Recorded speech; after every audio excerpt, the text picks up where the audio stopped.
So we say 4 is divisible. Divisible. 4 is divisible by 2. 4 is divisible by 2 means 2 goes into 4 2 times. We call this as quotient. And what is the remainder? Remainder is equal to 0. Okay?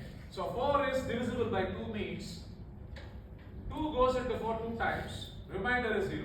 So remainder has to be 0. Then only it will be divisible or divisibility. Okay? So if instead of 4 by 2, I take 5 by 2. You know, you will take, let's say 5 by 2 is 2.5. So 5 is divisible by 2. No. 5 can be divided by 2. It makes a difference, divided and divisible. Okay, yes, nobody can dispute that 5 can be divided by 2, it is 2.5. Okay, but when we say divisibility, okay, 5 is not divisible by 2 because 2 goes into 5 2 times, 4, remainder is 1. Okay, remainder is 1. This also comes under modularity. Okay, modulus. The modulus has to be 0. Here the modulus is 1. 5 mod 2 is 1. You understand, huh? Yeah. So 20 is divisible by 1. 1 goes 20 times, remainder is 0. 3 also divisible by 1. Huh? Okay. So we take 1 is divides commonly both the numbers. Okay. Can we use 2? Yes. 20 is divisible by 2, but 3 is not divisible by 2. You understand? Because if we divide 3 by 2, we will get remainder 1. Okay, so 3 is not divisible by 2. What else? That's all. 3 is not divisible. 3 is not divisible by 2. Can I take 3? 3? 20 is not divisible by 3. Because 3 means 3 will go at 20. 3, 6 or 18, remainder is 2. So 20 is not divisible by 3, but 3 is divisible by 3. But we need to have a common number that divides both the numbers. So the only common number that divides both the numbers and the biggest number is 1. You get me? So, so GCD, that's why we put here, GCD of 20, 3 is equal to 1. Okay? So what is E? So E is 3. Okay. So E is 3. So E actually can take many values, to satisfy this condition. Okay. To satisfy this condition, it can take many values.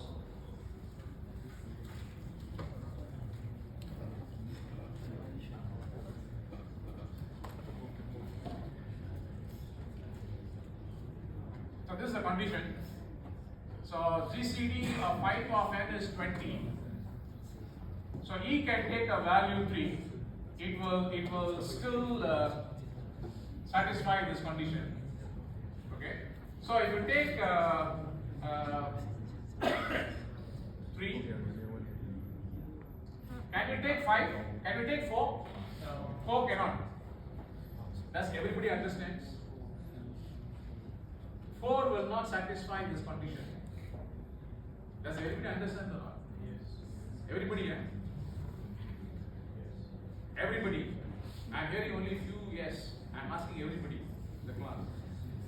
Okay.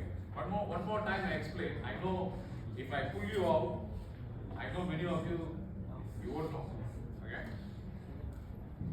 20 can be divided by 1, divisible by 1, sorry. 4 is also divisible by 1. You can divide 20 by 1, remainder 0. Divide 4 by 1, remainder 0. Okay? So, 1. 20 is divisible by 2. 4 is also divisible by 2. Correct, right?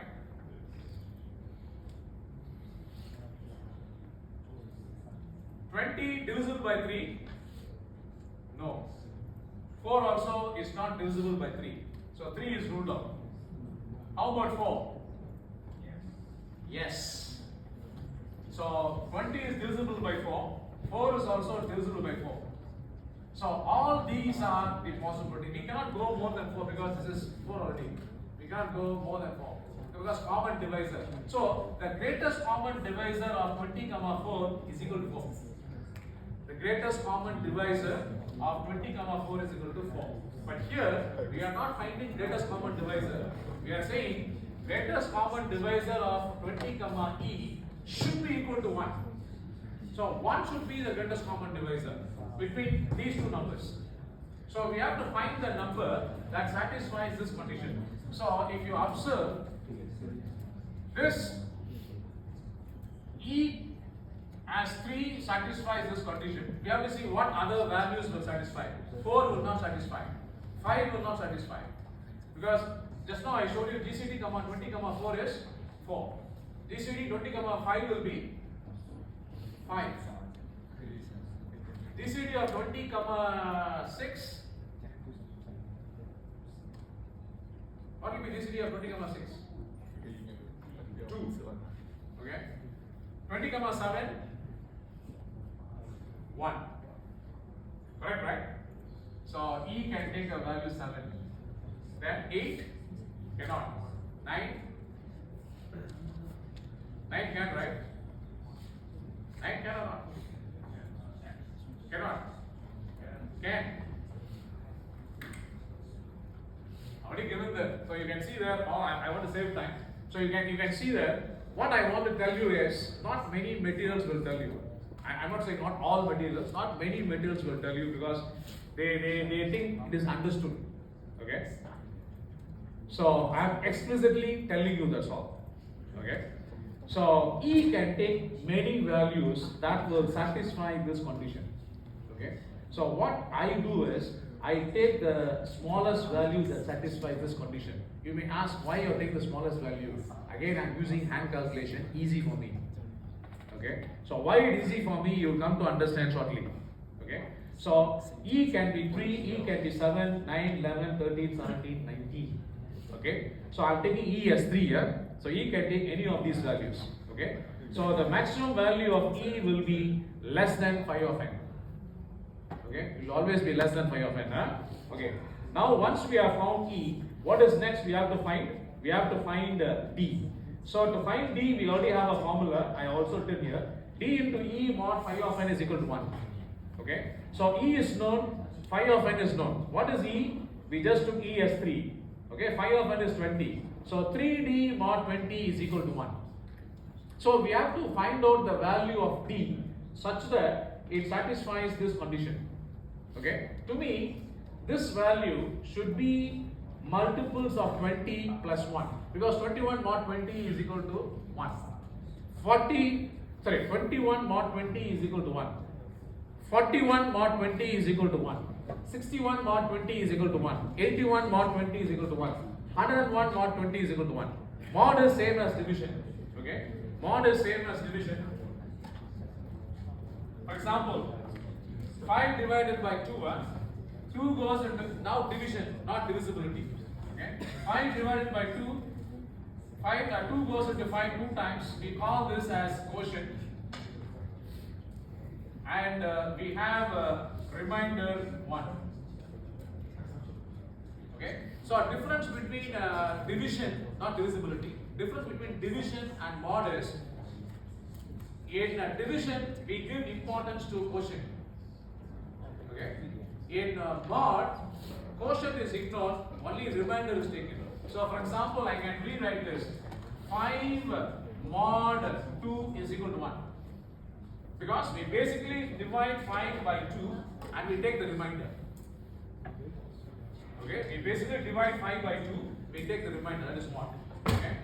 So that's why I said this value will always be a multiple of this value plus 1.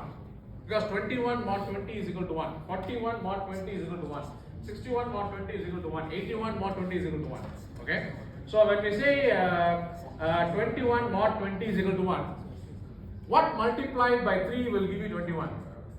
The answer is known already. This is what beautifully in English we say trivial. This problem is trivial.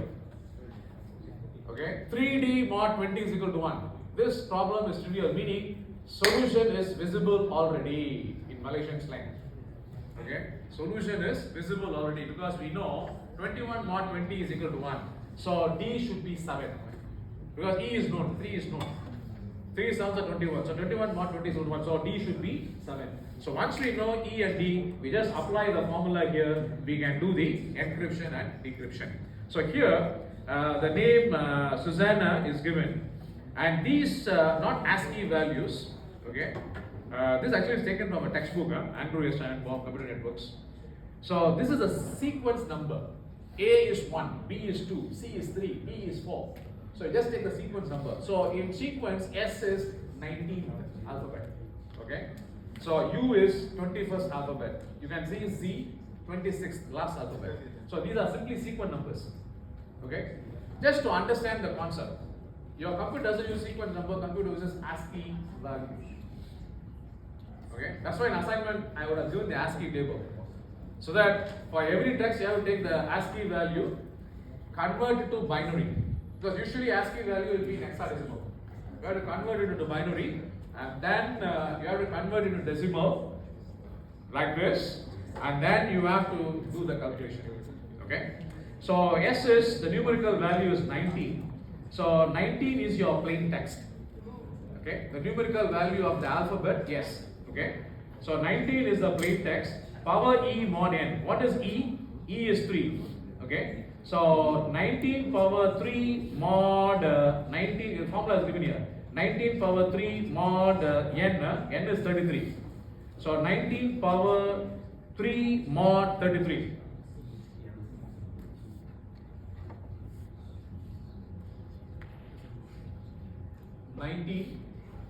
Power 3 mod 33. 28. And you can see that's what you're seeing as 28. Okay. On the receiving side, 28 will be received. Now it has to be converted to plain text on the receiving side. So what is the formula to convert ciphertext to plain text? Ciphertext power D mod n. Ciphertext is 28 and D is 7. So 28 power 7 mod 33. We should get back the original plain text.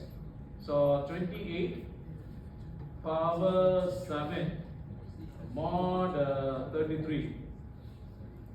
19. Yeah, 19. You got back your original numerical value.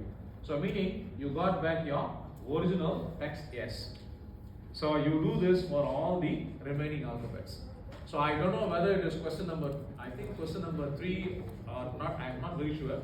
It's one of the question in your assignment 3. So you just show this table and this calculation and this table good enough. You put whatever text is there, Taylor's or whatever it is there, Alan Turing, I don't know what was the text I gave. You put the text here, put the numerical value, put the cipher text value, then again numerical value and the original plain text, done. That's all done. Huh? Today only 5 minutes. That's why I said, once you learn this, your assignment 3 is not going to take much time, maybe an hour, 1 hour. You are going to do it in group anyway. Only time it will take is that 5-page essay on digital signatures. Okay. So what is the awareness of digital signatures and all that? Today the awareness is very big. 2 years back, the awareness was not much. Alright, so one more. 5 minutes. Okay. Let me take attendance. Please tolerate me.